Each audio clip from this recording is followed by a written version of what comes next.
Assalamualaikum sahabat semuanya. Semoga kita senantiasa diberi kesehatan dan kelancaran rizkinya. Amin ya robbal alamin. Ditipu Raja Negeri Seberang. Di suatu pagi yang cerah, Abu Nawas tampak duduk termenung. Pasalnya, hari itu ia tidak punya uang untuk membeli makanan. Lalu oleh istrinya ia disarankan menjual barang apapun asalkan bisa menghasilkan uang. Kemudian Abu Nawas teringat akan sepatu kesayangannya. Bukankah selama ini Abu Jahil menginginkan sepatuku? Aku jual saja kepadanya, pikir Abu Nawas. Tanpa menunggu lama, ia pun segera ke rumah Abu Jahil dengan membawa sepatu miliknya. "Wahai Abu Jahil, aku akan menjual sepatuku," kata Abu Nawas. "Berapa kau minta?" tanya Abu Jahil. 10 dirham saja," jawab Abu Nawas. Mendengar itu, Abu Jahil sempat terkejut. Dalam hati ia berkata, "Kenapa dia menjualnya begitu murah? Pasti dia sangat membutuhkan uang." Kesempatan ini langsung dimanfaatkan Abu Jahil untuk menawar dengan harga semurah-murahnya. "Mahal amat, itu kan hanya sepatu bekas. Kalau mau aku bayar 2 dirham, balas Abu Jahil. "Masa nawarnya segitu? Bukankah dulu kau menginginkannya?" sahut Abu Nawas. "Itu dulu, sekarang sudah tidak lagi. Kalau tidak mau, ya sudah," ujar Abu Jahil. Karena sedang membutuhkan uang, Abu Nawas terpaksa menjual sepatunya dengan harga 2 dirham. Kemudian uang tersebut rencananya akan ia gunakan untuk membeli 2 potong roti. Maka pergilah Abu Nawas ke pasar. Namun di tengah perjalanan ia mendapati 2 orang sedang bertengkar, di mana di tangan mereka telah memegang goloknya masing-masing dan siap untuk saling membunuh. Melihat itu, Abu Nawas segera melerainya. Sudah, berhenti kalian. Apa yang kalian ributkan?" tanya Abu Nawas. Lalu salah satu dari mereka menjawab bahwa mereka bertengkar karena memperebutkan uang 2 dirham. Tak ingin terjadi pertumpahan darah, Abu Nawas memberikan uang 2 dirham hasil penjualan sepatunya kepada salah satu dari mereka. Dengan demikian, keduanya pun tidak jadi berkelahi. Padahal uang tersebut rencananya akan ia gunakan untuk membeli roti. Karena sudah tidak mempunyai uang, Abu Nawas lalu memutuskan pulang ke rumah. Setibanya di rumah, ia menceritakan kepada istrinya apa yang baru saja terjadi. "Wahai suamiku, kau terlalu baik kepada orang lain tanpa memperdulikan keadaanmu sendiri," kata istrinya kecewa. "Tenang saja, aku masih punya mantel untuk dijual," balas Abu Nawas mencoba menghiburnya. "Sepatu yang bagus saja hanya laku 2 dirham, apalagi mantel yang sudah kusam begitu," ujar sang istri. Untuk menghindari pertengkaran, Abu Nawas memilih diam dan segera balik ke pasar dengan membawa mantel kusamnya. Dalam perjalanannya menuju pasar, ia bertemu dengan lelaki penjual ikan. Lelaki itu bertanya, "Wahai tuan, maukah kau tukar mantelmu dengan ikan-ikan yang aku bawa ini? Tiap malam aku kedinginan, sedangkan aku tak punya sesuatu untuk menghangatkan tubuhku." Awalnya Abu Nawas agak keberatan karena ikan yang dibawanya sudah terlihat agak membusuk. Tapi melihat penampilannya yang menyedihkan, Abu Nawas pun merasa iba. "Apakah ikannya masih bisa dimakan?" tanya Abu Nawas. "Kalau untuk hari ini masih bisa tuan," jawab lelaki tersebut. Maka keduanya saling bertukar barang. Abu Nawas mendapatkan ikan, si lelaki mendapatkan mantel. Kemudian Abu Nawas langsung membawanya pulang. "Wahai istriku, bersihkanlah ikan ini lalu masaklah, kita sudah sangat lapar," kata Abu Nawas kepada istrinya. Sang istri pun segera membersihkan ikan yang dibawa oleh Abu Nawas. Ketika mengeluarkan isi kotoran, sang istri mendapati sebuah batu permata yang ada di dalam perut ikan. Sontak hal ini membuatnya terkejut. Ia pun segera memberitahukannya kepada Abu Nawas. "Wahai suamiku, aku memperoleh batu permata dari dalam perut ikan," teriaknya kegirangan. "Apakah engkau tahu berapa harganya?" tanyanya melanjutkan. "Aku tidak tahu, tapi aku kenal dengan orang yang bisa menaksir harganya," jawab Abu Nawas. Abu Nawas pun mengambil permata dari tangan istrinya dan bergegas pergi menemui sahabat karibnya, yaitu pemilik toko permata. Setibanya di sana, Abu Nawas langsung menemui sahabatnya. "Wahai kawan, kira-kira berapa permata ini?" tanya Abu Nawas sambil menyerahkannya. Si pemilik toko mengamati dengan teliti sambil membolak-balik permata-permata tersebut. "Ini permata yang bagus, aku bersedia membelinya seharga 4.000 dirham. Jika kau mau, aku akan membayarnya sekarang. Tetapi jika kamu ingin harga lebih, kamu bisa menjualnya kepada Tuan Hamid. Dia bisa memberi harga yang lebih baik," kata si pemilik toko. "Baiklah, aku akan ke rumah Tuan Hamid saja," balas Abu Nawas. Setibanya di rumah Tuan Hamid, Abu Nawas menawarkan batu permata miliknya. Tuan Hamid pun merasa kagum. "Aku bersedia membeli dengan harga 80.000 dirham. Namun jika ingin harga lebih, kau bisa menemui saudagar Hasan. Kukira harga yang ditawarkannya akan lebih baik," kata Tuan Hamid. "Baiklah, kalau begitu aku akan ke rumah saudagar Hasan," balas Abu Nawas. Saudagar Hasan yang paham betul soal permata langsung menawar dengan harga 120.000 dirham. Abu Nawas pun sepakat dengan tawaran tersebut.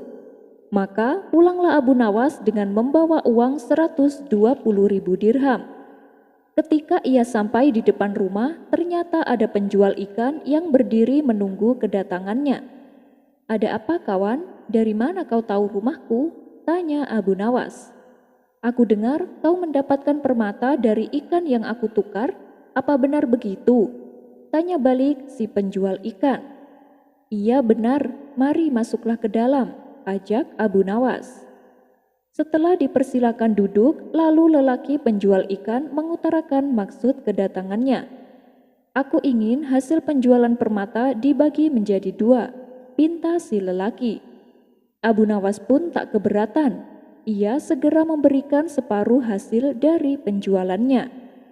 Ketika sudah mendapatkan apa yang diinginkan, lelaki itu pamit untuk pulang. Tapi begitu sampai di depan pintu rumah, ia malah balik menemui Abu Nawas. "Aku tak jadi mengambilnya, semua uang itu adalah milikmu," kata si lelaki dan segera pergi berlalu. Beberapa hari kemudian, lelaki penjual ikan tersebut tampak duduk di istana dengan Baginda Raja. Kali ini penampilannya terlihat gagah dan berwibawa. Rupanya dia adalah Raja Negeri Seberang yang ingin menguji kesabaran dan kejujuran Abu Nawas. Dia juga adalah sahabat karib Baginda Raja. "Bagaimana menurutmu?" tanya Baginda Raja kepada sahabatnya. "Persis seperti yang kau katakan. Meskipun dia konyol dan usil, tapi soal kesabaran dan kejujuran tak perlu diragukan," jawab sahabatnya. "Bukankah sebelumnya sudah aku beritahu bahwa Abu Nawas tidak seburuk yang kau kira? Meskipun terkadang dia bersikap kurang ajar terhadapku, tapi dia punya hati yang sangat mulia.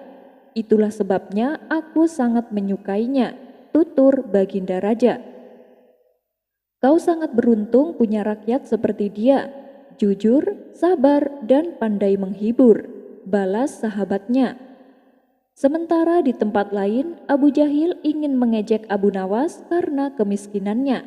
Ia akan mengatakan kepada orang-orang bahwa Abu Nawas sampai menjual sepatunya demi agar bisa membeli makanan. Tapi begitu mengetahui Abu Nawas dapat rezeki nomplok, Abu Jahil menjadi iri dan kecewa. Kisah selanjutnya. Pada suatu hari, Abu Yazid Al-Bustami pergi dengan mengendarai unta. Tentu saja karena perjalanan jauh ada beberapa perbekalan yang harus ia bawa. Bekal perjalanan itu ia letakkan di sebelah kanan dan sebelah kiri tubuh unta. Dalam perjalanan tersebut, Abu Yazid berpapasan dengan seorang pemuda. Melihat unta Abu Yazid membawa beban yang begitu berat, si pemuda merasa kasihan. Binatang yang malang, betapa beratnya beban yang kau tanggung. Sungguh kejam orang yang menaikinya. Awalnya Abu Yazid tidak menghiraukannya, namun karena perkataannya diulang-ulang, akhirnya Abu Yazid berkata, "Wahai anak muda, sebenarnya bukan unta ini yang memikul beban. Lihatlah dengan seksama apa yang sebenarnya terjadi dengan untaku ini." Pemuda itu kemudian menuruti perintah Abu Yazid. Ia melihat dengan seksama unta tersebut. Betapa kagetnya si pemuda ketika barang bawaan unta itu tidak menempel di punggungnya. Demikian pula dengan Abu Yazid. Dari kejauhan terlihat duduk di atas punggung unta, tapi ternyata ia mengambang yang jaraknya sejengkal dari punggung unta. Ini benar-benar menakjubkan, gumam si pemuda. Abu Yazid kemudian kembali berkata, "Jika kusembunyikan kenyataan yang sebenarnya, maka engkau akan terus mencelaku. Namun, jika kujelaskan kenyataan yang sebenarnya, engkau tidak bisa memahaminya. Lalu, bagaimana seharusnya sikapku kepadamu?" Perkataan tersebut membuat si pemuda hanya terdiam 1000 bahasa. Kisah selanjutnya. Dahulu di zaman Bani Israel ada seorang lelaki yang hidup dalam kebahagiaan. Dia juga baik dan santun kepada masyarakat setempat. Hingga pada suatu ketika ia menikah dengan seorang perempuan, maka bertambah lengkaplah kebahagiaan hidupnya. Seiring berjalannya waktu, pernikahan yang ia bina tak kunjung mendapatkan keturunan. Lama-kelamaan keadaan yang demikian membuatnya depresi dan putus asa. Padahal ia ingin sekali mempunyai anak. Apalagi ia dikenal masyarakat sebagai orang yang sangat menyayangi anak-anak. Apabila ia melihat anak kecil sedang bermain dengan orang tuanya, hatinya merasa hancur dan berkecamuk. Perasaan cemburu, iri, dan sedih bercampur menjadi satu. Disinilah setan membisikkan kepadanya untuk melakukan perbuatan yang keji. Si lelaki memutuskan akan membunuh setiap anak kecil yang ia jumpai. Hingga pada suatu hari ia melihat seorang anak kecil. Anak itu dirayu dan diajak masuk ke rumahnya. Setelah berhasil membawanya masuk, anak tersebut langsung dibunuhnya dan jasadnya dikubur di samping rumah. Merasa puas dengan apa yang dilakukannya, si lelaki kembali berbuat demikian hingga beberapa kali. Sebenarnya sang istri telah mengingatkan agar suaminya tidak mengerjakan perbuatan keji tersebut. Namun si lelaki tak menghiraukannya. Ia sama sekali tak peduli dengan nasihat sang istri. Kalau memang Allah akan menghukumku, dia pasti akan melakukannya saat ini juga, kata si lelaki. Allah masih memberimu kesempatan untuk bertaubat. Nanti jika Allah sudah menganggap kesalahanmu mencapai puncaknya, niscaya Dia akan menurunkan azab kepadamu. Balas sang istri menasehati. Beberapa hari kemudian, ia melihat dua anak kakak beradik sedang asyik bermain. Dua anak itu kembali diperlakukan sama seperti korban-korban sebelumnya. Mereka dirayu, diajak masuk rumah, lalu dibunuh oleh si lelaki. Kedua jasad anak itu pun dikuburkan di samping rumah. Sementara ayah dari dua anak tersebut menjadi cemas dan kebingungan, karena kedua anaknya tak kunjung pulang. Kemudian ia berkeliling desa untuk mencari keberadaan kedua anaknya. Namun sampai seminggu berlalu, si anak tak juga ditemukan. Akhirnya ayah dari anak tersebut minta tolong kepada seorang nabi di zamannya. Setelah mendengar keluhan atas masalah yang sedang dihadapi, sang nabi tersebut bertanya, "Apakah dua anakmu itu memiliki mainan yang biasa dimainkan?" Sang ayah menjawab, Iya, mereka sering bermain dengan anjing kecil milik kami. Nabiullah kembali berkata, bawalah anjing itu kemari. Setelah si anjing berada di hadapannya, lalu Nabiullah melepaskan cincin yang biasa beliau pakai. Kemudian cincin tersebut diletakkan di antara kedua mata si anjing. Ikutilah kemana anjing ini berjalan, kata Nabiullah kepada si ayah. Sang ayah melaksanakan perintahnya. Ia bersama beberapa warga berjalan mengikuti anjing dari belakang. Ternyata anjing tersebut berjalan menuju rumah si lelaki yang telah membunuh kedua anaknya. Kebetulan pada saat itu lelaki dan istri pemilik rumah sedang tidak berada di tempatnya. Ketika si anjing berdiri di samping rumah, ia menggonggong tanpa henti. Ia mengendus-enduskan hidungnya ke tanah seakan ingin memberitahu sesuatu. Para warga yang merasa curiga segera menggali tanah tersebut. Tak lama kemudian nampaklah tubuh anak kecil yang sudah mati terkubur. Betapa hancurnya hati sang ayah, karena jasad yang ditemukan adalah anaknya. Bersamaan ditemukannya jasad kedua anak tersebut, para warga juga menemukan beberapa jasad anak kecil lainnya. Kejadian ini lalu dilaporkan kepada Nabiullah. Tangkap lelaki itu dan hukum mati dengan cara disalib, perintah Nabiullah. Akhirnya tak butuh waktu lama, si lelaki berhasil ditangkap dan langsung dihukum mati. Kisah ini terdapat dalam kitab An-Nawadir karya Syekh Sihabuddin. Wallahu a'lam bishawab. Baginda Raja dianggap pengecut oleh warga. Ada sebuah kisah tentang seorang raja yang bernama Hatim At-Ta'i. Dia adalah raja yang adil dan dermawan, rela berkorban demi rakyatnya. Ia bahkan rela menyerahkan seluruh kerajaannya asal rakyatnya bisa hidup tenang dan damai. Namun, niat baik raja ini tidak disambut baik oleh semua orang. Kisah ini bermula ketika ada raja Arab yang iri atas kemakmuran dan keindahan kerajaan Hatim At-Ta'i, seorang raja adil yang dicintai rakyatnya. Rasa iri mendorongnya untuk menyatakan perang terhadap Raja Hatim At-Ta'i.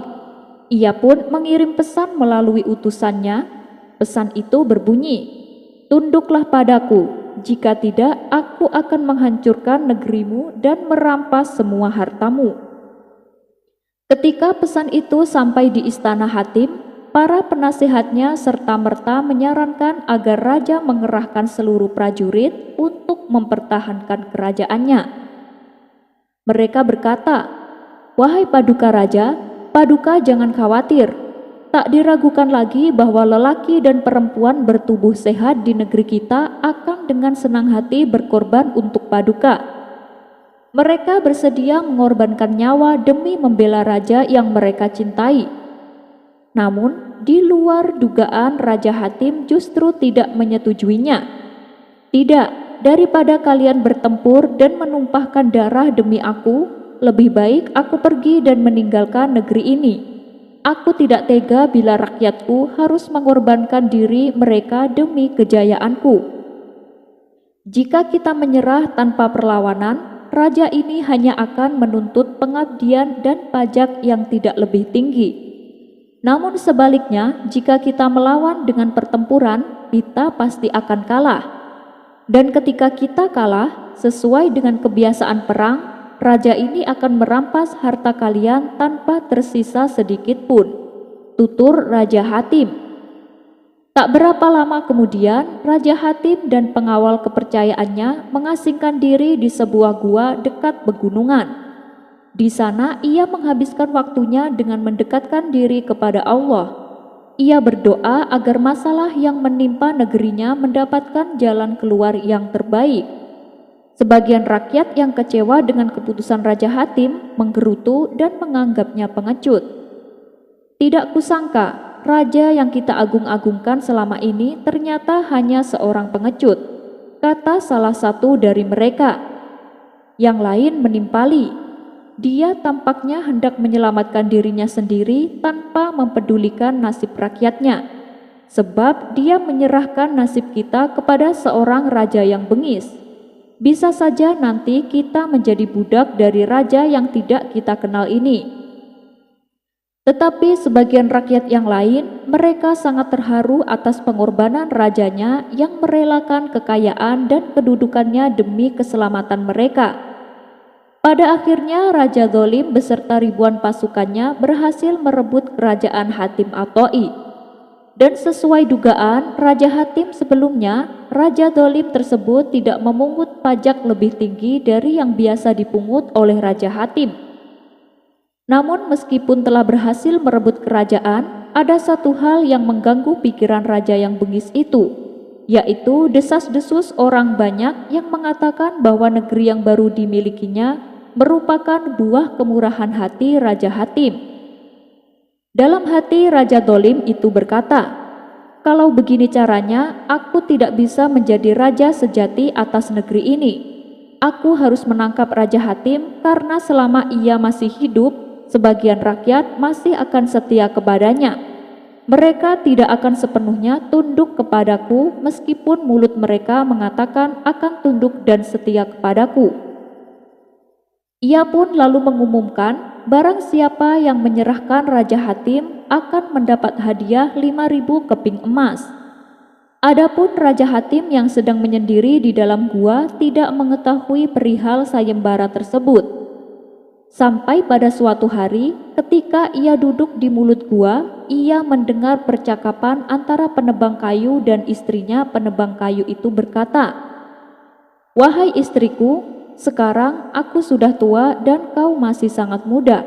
Sementara kita memiliki anak yang masih kecil dan aku merasa hidupku sudah tidak akan lama lagi. Seandainya kita bisa menemukan Raja Hatim dan menangkapnya, kita akan memperoleh hadiah 5.000 keping emas dari raja yang baru itu, dan masa depan kalian tentu akan terjamin." Istrinya menjawab, "Wahai suamiku, yang kau katakan itu memalukan. Lebih baik aku dan anak kita kelaparan daripada tangan kita bernodakan darah dari orang yang paling murah hati sepanjang masa, yang mengorbankan segalanya bagi kebaikan kita." Lelaki penebang kayu membalas, "Bagaimanapun aku punya tanggung jawab. Lagi pula dari hari ke hari semakin banyak orang yang menganggap Hatim itu pengecut, dan saat ini mereka pasti sedang mencari keberadaannya." Setelah mendengar percakapan keduanya, Raja Hatim segera menghampiri mereka. "Aku adalah Hatim. Serahkan aku pada raja baru itu dan ambil uang hadiahmu," kata Raja Hatim. Melihat kehadiran Raja Hatim yang tiba-tiba membuat keduanya terkejut. Penebang kayu itu pun merasa malu. Ia tak menyangka betapa besar pengorbanan rajanya. Ia rela ditangkap agar keluarga penebang kayu bisa mendapatkan kehidupan yang lebih layak. Hingga tak terasa air mata si penebang kayu menetes. "Tidak, wahai Paduka, hamba tak mungkin tega menyerahkan Paduka," kata penebang kayu menahan tangisnya. "Kalau kau tidak menyerahkanku, aku akan menyerahkan diriku pada raja dan mengaku bahwa kau telah membantuku bersembunyi. Dengan begitu kau akan dihukum karena berkhianat," ucap Raja Hatim. Akan tetapi suami istri tersebut tetap tidak mau melakukannya. Di saat mereka berbicara, datang sekelompok orang yang sedang memburu dan mencari keberadaan Raja Hatim. Begitu mengetahui ada Raja Hatim, mereka segera menangkapnya dan dibawa ke istana. Adapun lelaki si penebang kayu mengikutinya dari belakang dengan perasaan sedih. Ketika sampai di istana, masing-masing orang dalam kelompok tersebut mengaku dirinya sebagai penangkap Hatim. Akan tetapi Hatim membaca keraguan pada diri raja yang dolim itu. Ia pun meminta izin untuk berbicara. "Ketahuilah wahai raja, aku ditangkap oleh lelaki penebang kayu ini, bukan oleh kelompok orang itu. Karena itu berilah kepada orang tua ini hadiahnya dan lakukan apa yang kau inginkan atas aku." Mendengar hal itu, si penebang kayu maju dan mengatakan kepada sang raja dolim bahwa Hatim telah menyerahkan dirinya sendiri, bukan ditangkap. Ia juga menjelaskan bahwa Hatim rela berkorban agar ia dan keluarganya memperoleh hadiah. Raja dolim itu merasa takjub dengan pengorbanan Hatim. Wajar bila ia sangat dicintai rakyatnya, dan raja dolim itu juga merasa bahwa ia tak pantas memimpin negeri tersebut, karena ia tak mungkin bisa menandingi ketulusan dan pengorbanan untuk rakyatnya. Akhirnya ia memutuskan untuk menarik mundur ribuan pasukannya dan mengembalikan tahta kerajaan kepada Hatim At-Ta'i. Menjual kebahagiaan dengan 1.000.000 dinar. Memanglah sebuah kenikmatan dalam hidup itu terkadang tak bisa ditukar dengan uang, seperti yang dialami Abu Nawas dalam kisah kali ini. Bahkan ia tak mau menukar kenikmatan yang ia mudah dapatkan dengan berjuta-juta dinar. Berikut kisah lengkapnya. Suatu kali, Abu Nawas dan Tuan Hamid pergi ke sebuah tempat wisata. Sesampainya di sana, Abu Nawas membaringkan tubuhnya di atas rerumputan yang hijau. Tempatnya begitu sejuk dan damai, dengan pemandangan yang memanjakan mata. "Abu Nawas, sepertinya kamu sangat menikmati tempat berbaringmu itu," tanya Tuan Hamid. "Oh ya jelas Tuan, asal Tuan tahu, dari tempatku ini aku bisa memandang luas keindahan alam yang begitu indah dan mempesona," jawab Abu Nawas. "Oh ya, gantian dong, aku juga ingin mencobanya," pinta Tuan Hamid. "Waduh, maaf Tuan, aku nggak mau bertukar tempat bahkan untuk ribuan dinar sekalipun," balas Abu Nawas. "Ah, yang bener, gimana kalau 1.000.000 dinar?" tanya Tuan Hamid.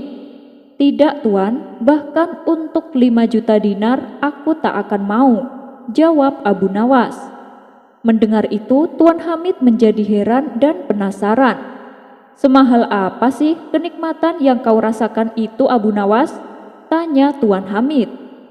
"Ketahuilah Tuan, kenikmatan berbaring di sini itu tak ternilai harganya," jawab Abu Nawas. "Dari tadi Tuan selalu menanyakan harga tempat berbaringku ini. Memang Tuan punya uang berapa?" tanya Abu Nawas. "Aku hanya punya 10 dinar, Abu Nawas.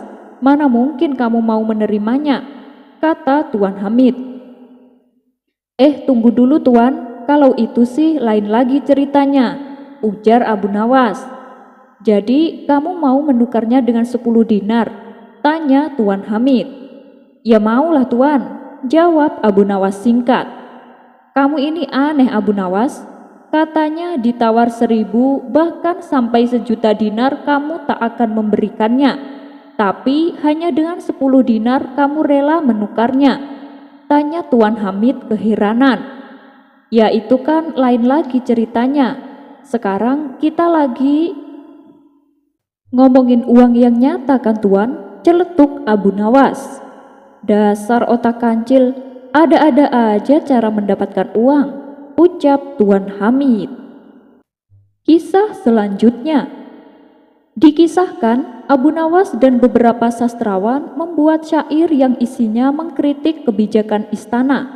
Sontak, hal ini membuat Baginda Raja murka. Ia pun lalu memerintahkan beberapa prajurit untuk menangkap mereka. Ketika Abu Nawas dan kawan-kawannya sudah dibawa ke istana, mereka lalu dihadapkan kepada Baginda Raja. "Hei Abu Nawas, apa sih maksudmu dan kawan-kawanmu membuat syair mengkritik pemerintah?" bentak Baginda Raja. Abu Nawas lalu memberikan penjelasan bahwa perbuatannya semata-mata agar Baginda Raja bisa mengetahui kondisi rakyatnya. Begitu mendengar penjelasan Abu Nawas, Baginda Raja pun tersadar. Tapi ia tak mungkin melepaskan Abu Nawas dan kawan-kawannya begitu saja, apalagi sampai meminta maaf. Akhirnya Baginda Raja terlintas sebuah ide untuk menutupi kesalahannya. "Baiklah, untuk kali ini kalian kuampuni dan akan aku bebaskan, tapi ada syaratnya," tutur Baginda Raja. "Apa syaratnya Paduka?" tanya Abu Nawas. "Aku akan memberi kalian 3 pertanyaan dan kalian harus menjawabnya dengan benar," terang Baginda Raja. Kemudian satu persatu dari mereka dipanggil ke depan untuk menjawab pertanyaan. Akan tetapi tidak ada satupun dari mereka yang bisa menjawabnya dengan benar. Akhirnya tibalah giliran Abu Nawas. "Bagaimana Abu Nawas? Apakah kau sudah siap?" tanya Baginda Raja. "Iya, saya sudah siap Paduka," jawab Abu Nawas. "Baiklah, pertanyaan pertama adalah, apa yang paling cepat di dunia?" tanya Baginda Raja. Tanpa perlu waktu lama, Abu Nawas langsung menjawab, "Yang paling cepat di dunia adalah pikiran manusia," jawab Abu Nawas. "Oh, sebutkan alasannya," pinta Baginda Raja. "Sebab jangankan bintang yang jauh di langit, akhirat saja yang jaraknya belum ada yang tahu pikiran manusia sudah sampai ke situ," jelas Abu Nawas. Mendengar jawaban Abu Nawas, Baginda Raja mengangguk tanda setuju. "Sekarang pertanyaan kedua Abu Nawas, apa yang paling panjang di dunia?" Abu Nawas tersenyum dan menjawab, "Yang paling panjang di dunia adalah pikiran manusia." Mendengar hal itu, Baginda Raja pun terkesan dengan kecerdasan Abu Nawas.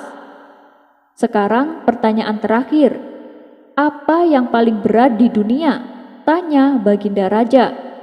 "Oh, itu sih gampang Paduka. Yang paling berat di dunia adalah Paduka memberikan pertanyaan-pertanyaan ini tanpa adanya hadiah uang."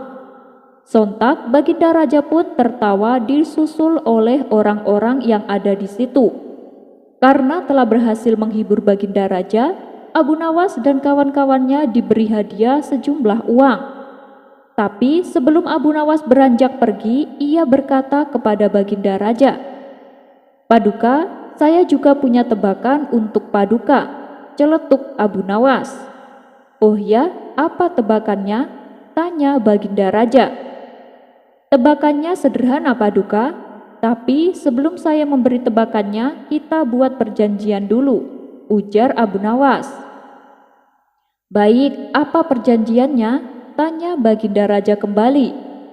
"Kalau Paduka bisa menebaknya dengan tepat, kami akan mengembalikan semua hadiah yang telah Paduka berikan.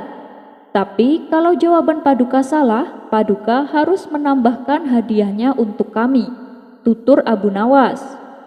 "Oh, baiklah, saya setuju Abu Nawas," sahut Baginda Raja.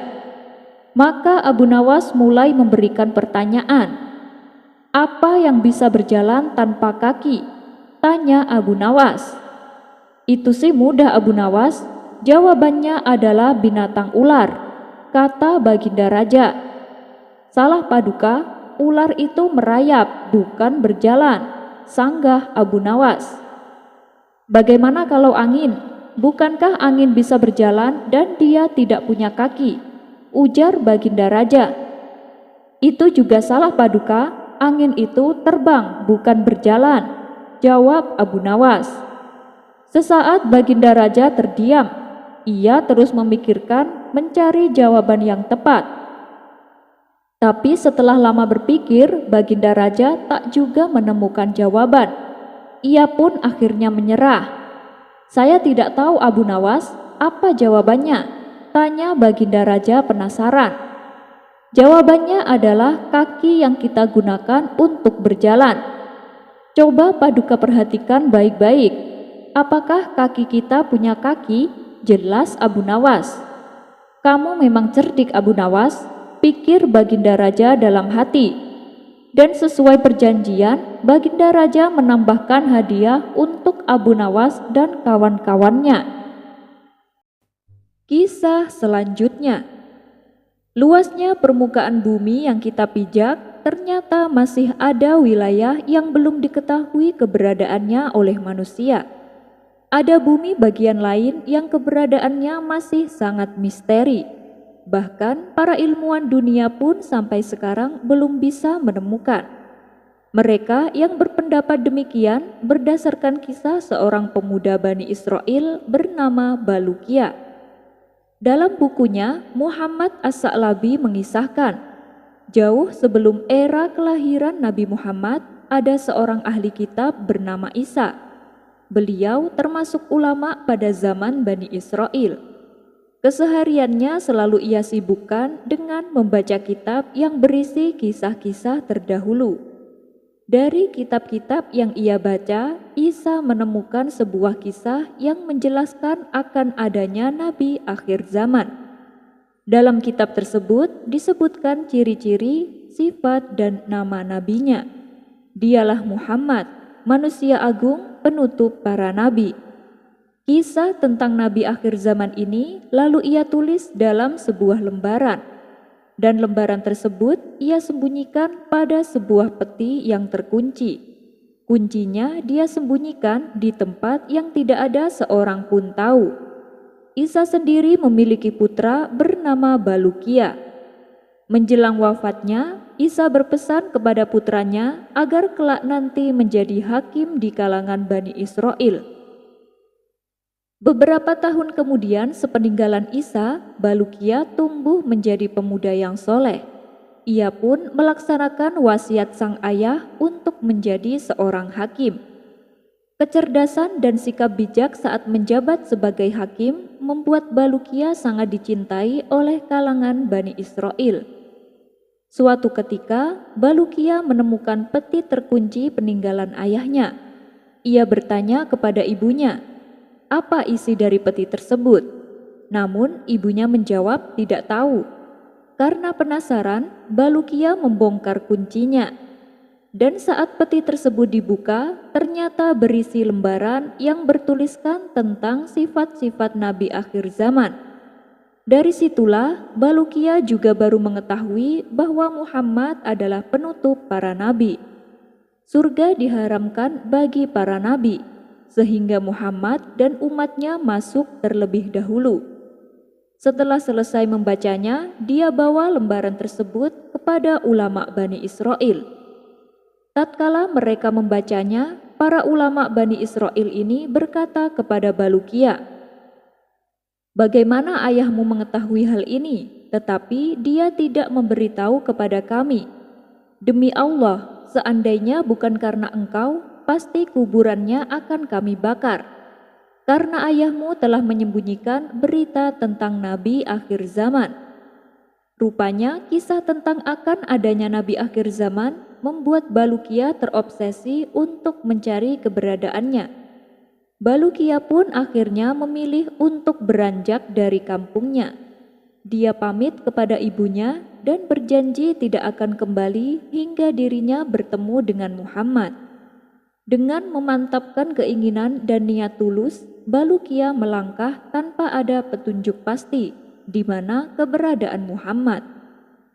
Balukia pun memulai pengembaraannya. Petualangan yang sesungguhnya membuat dirinya menemukan wilayah yang tak pernah terbesit di benaknya. Tempat pertama yang ia jumpai adalah wilayah yang dihuni oleh ular yang sangat besar. Ular tersebut tak henti-hentinya berzikir, "La ilaha illallah Muhammadur Rasulullah." Tidak ada Tuhan kecuali Allah, dan Muhammad adalah utusannya. Mendengar nama Muhammad disebut, Balukia pun memberanikan diri menghampiri ular besar itu. "Assalamualaikum," ucap Balukia. Sang ular merasa heran dengan kalimat yang diucapkan Balukia. "Kalimat apa itu?" tanya sang ular heran. Balukia menjawab, "Ini adalah kalimat yang diajarkan oleh nenek moyang kami, yaitu Nabi Adam." "Nabi Adam? Siapa itu Nabi Adam?" tanya sang ular kembali. "Nabi Adam adalah manusia pertama yang Allah ciptakan," balas Balukia. "Bagaimana engkau tidak mengetahui Nabi Adam? Sedangkan aku mendengar engkau berulang kali menyebut nama Muhammad," tanya Balukia. Sang ular menjawab, "Sejak pertama aku diciptakan, aku hanya diperintah Allah untuk senantiasa berzikir menyebut nama Allah dan Muhammad. "Siapa kamu dan dari mana asalmu?" tanya sang ular. "Saya adalah Balukia, saya dari golongan Bani Israel," jawab Balukia. "Saya sedang mencari keberadaan Nabi akhir zaman yang bernama Muhammad. Apakah engkau mengetahuinya?" balas Balukia balik bertanya. Namun sang ular tidak menjawab pertanyaan Balukia. Ia malah bercerita tentang tugas yang diberikan Allah, yaitu mengawasi semua ular yang ada di dunia. Sedikit saja ular itu lengah, maka semua ular di dunia akan bergerak mengancam kehidupan manusia, ujar sang ular. Karena tidak ada jawaban yang pasti dari sang ular, Balukia pun memutuskan untuk melanjutkan perjalanannya. Perjalanan panjang Balukia membuatnya tak menemukan pemukiman manusia. Pengalaman bertemu ular berukuran besar dan mampu berbicara membuatnya takjub. Namun rasa takjub itu segera dibuangnya jauh-jauh. Dirinya kembali fokus untuk mencari keberadaan Muhammad. Perjalanan panjang dengan sederet keanehan tak berhenti sampai di situ. Balukia menghitung sudah 7 lautan telah dilalui, dan itu dilaluinya dengan menempuh perjalanan bertahun-tahun. Hingga dirinya pun tiba di suatu wilayah, di mana tempat itu terdapat pohon kurma dari emas. Apabila matahari muncul menyinarinya, maka ia mengeluarkan sinar seperti kilat, sehingga tidak ada mata yang mampu untuk melihatnya. Karena kuat sekali kilauannya, di situ juga ada pepohonan yang besar buahnya. Karena merasa lapar, Balukia lalu mencoba mengambil salah satu buah dari pohon tersebut. Namun saat Balukia mengulurkan tangannya untuk mengambil buah, tiba-tiba pohon itu menyeru, "Menjauhlah dariku." Balukia pun kaget. Ia segera mundur dan terdiam.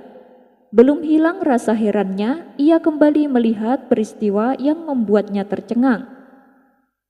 Tiba-tiba ada satu rombongan turun dari langit. Di tangan mereka ada pedang terhunus. Ketika mereka melihat Balukia, salah satu dari mereka berkata, "Bagaimana engkau sampai ke tempat ini?" Sejenak Balukia hanya memandang takjub. Kemudian ia pun menjawab, "Saya dari Bani Israel, nama saya Balukia." "Lalu kalian siapa?" tanya balik Balukia. Mereka pun menjawab, "Kami adalah kaum jin yang beriman. Asalnya kami berada di langit. Kemudian Allah menurunkan kami ke bumi. Kami diperintahkan untuk memerangi jin kafir di muka bumi ini. Sekarang kami akan memerangi mereka." Keajaiban demi keajaiban dialami oleh Balukia. Namun semua itu tak membuatnya mengurungkan niatnya untuk mencari keberadaan Muhammad. Balukia terus melanjutkan pengembaraannya. Di tengah perjalanan, Balukia dikagetkan dengan sosok makhluk tinggi besar. Tangan kanannya berada di timur, sedangkan tangan kirinya ada di sebelah barat. Mulutnya senantiasa berzikir menyebut nama Allah dan Muhammad. Balukia mendekati dan mengucapkan salam kepadanya. Makhluk itu menjawab salam dan bertanya, "Siapa kamu?" Balukia menjawab, "Aku adalah Balukia. Aku dari golongan Bani Israel. Aku pergi dalam rangka mencari penutup para nabi." "Lalu siapakah engkau?" Balukia balik bertanya. Lalu makhluk itu menjawab, "Saya adalah malaikat yang ditugaskan oleh Allah untuk mengurusi gelapnya malam dan terangnya siang."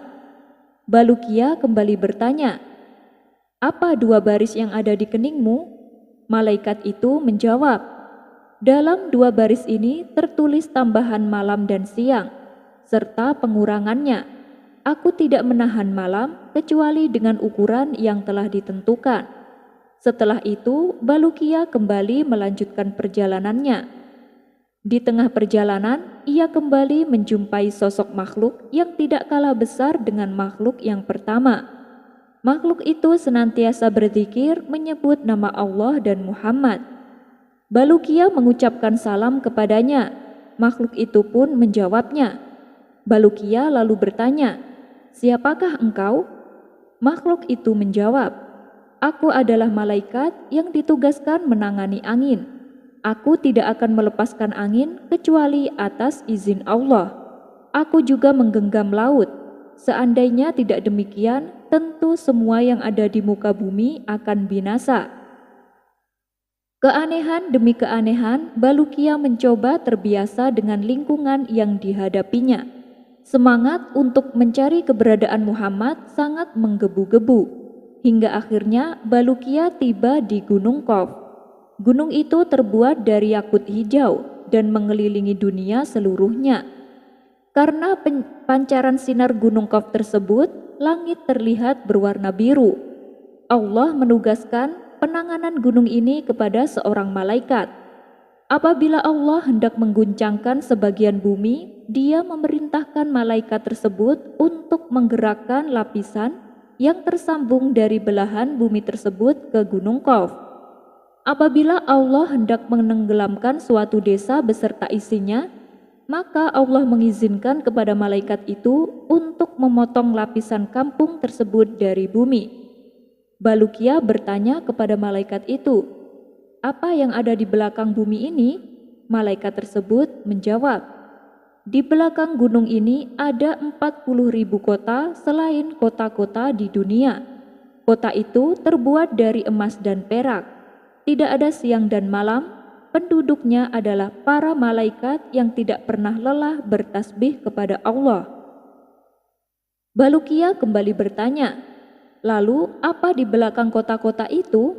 Malaikat tersebut menjawab, "Di belakangnya ada 70.000 hijab. Setiap hijab besarnya seukuran dunia. Tidak ada seorang pun yang mengetahui di balik hijab itu kecuali Allah." Balukia pun meninggalkan malaikat itu. Dia melanjutkan perjalanannya hingga sampailah ia ke sebuah gunung. Di sana ada malaikat-malaikat yang rupa mereka seperti kijang. Balukia mengucapkan salam kepada mereka. Mereka pun membalasnya.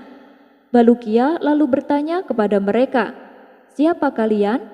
Mereka menjawab, "Kami adalah sebagian malaikat Allah.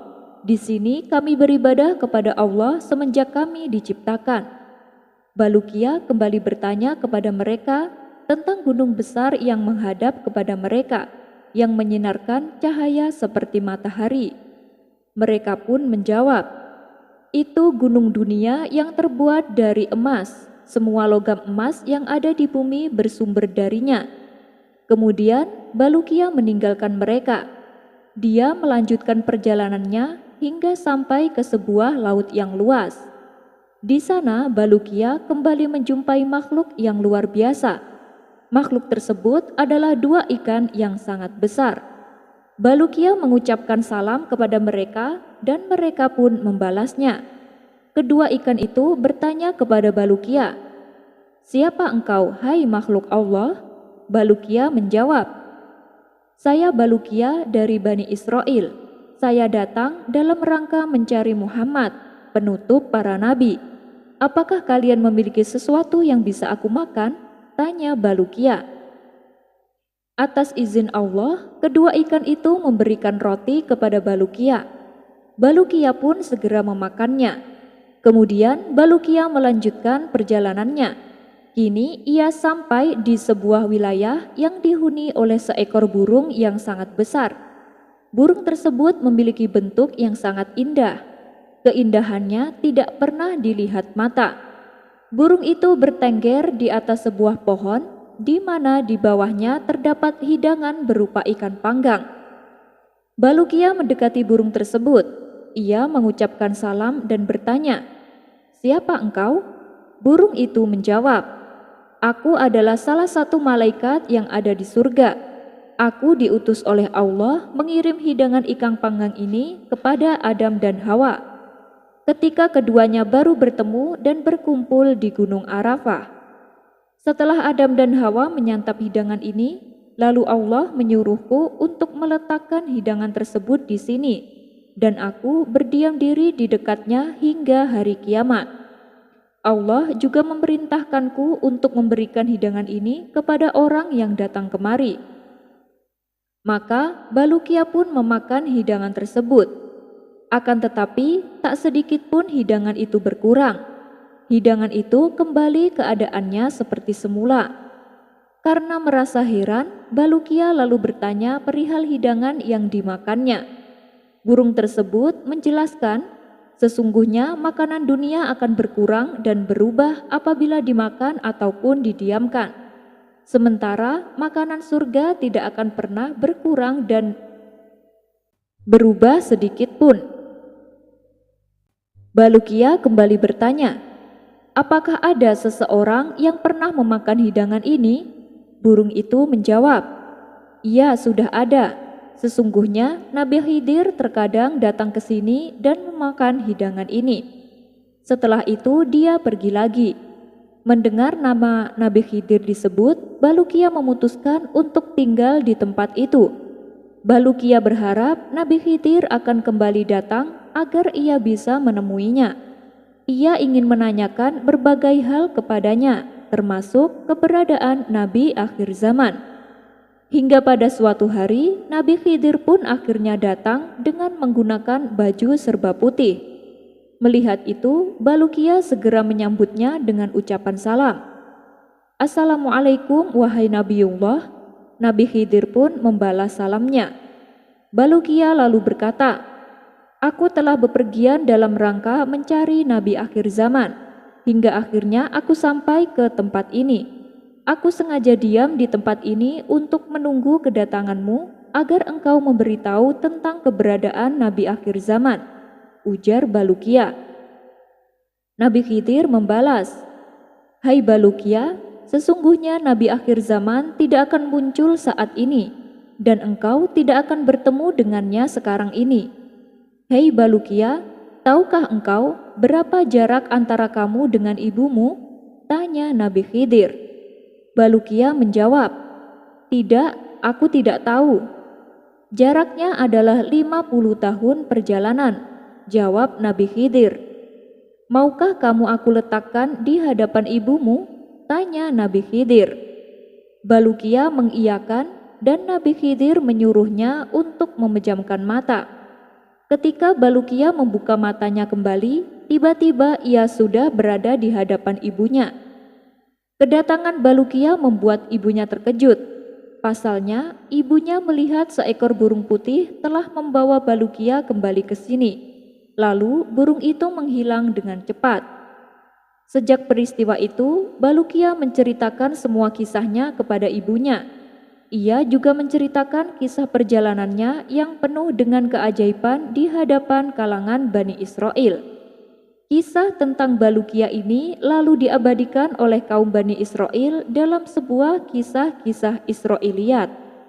Menurut riwayat, Balukia berumur sampai 1000 tahun. Benar atau tidaknya kisah ini, wallahu a'lam bishawab.